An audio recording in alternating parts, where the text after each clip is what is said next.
आपण मानकु समकु कह टीवी रे स्वागत। तो आज आपण मानके मुई सुनाबार के चेष्टा करमी गुटे सम्बलपुरी कोसली भाषार कविता। कविता तुमके मुई नुरुछे चारिह कुतिर।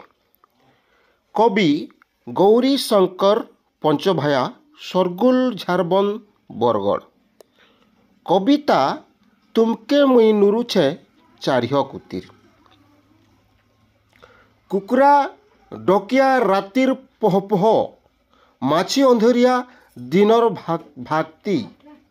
कुकुरा डकिया रातिर पह पह माछी अंधरिया दिनर भागती।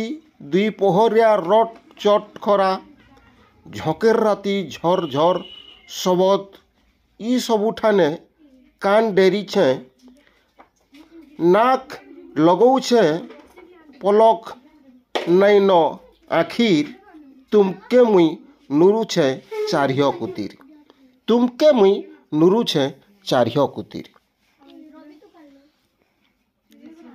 पहिल लसाड़र बेंग रड़ी खल खल नलियार धार सुखी जाउथिबार ढुड़ा नलियार कादो खरल बिछल चालती कचा बाट ई सबुठाने जुहा पहरा नैन काहाके खातिर तुमके मुई नुरुछे चारिह कुतिर।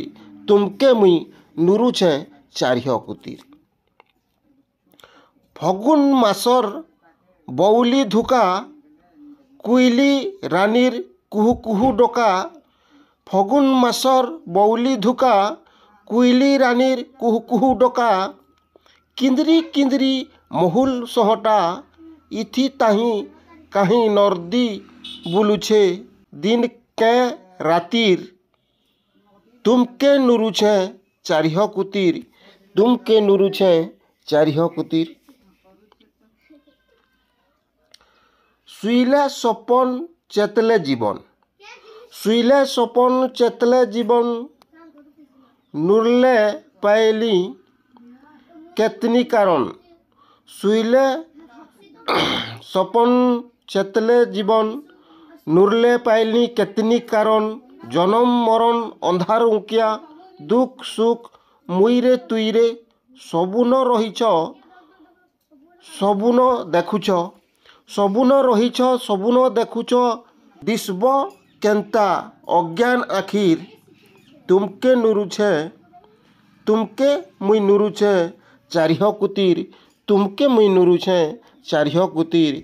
तुमके मुई नुरुछे चारिह कुतिर। तो ई छोट कविता आपण मानकु केन्ता लागला छोट गुटे गुटे मतामत देबार के आपण मानकु अनुरोध करी करी आज एतकी रहबार के चेष्टा करली। जुहार जय मां समलेई।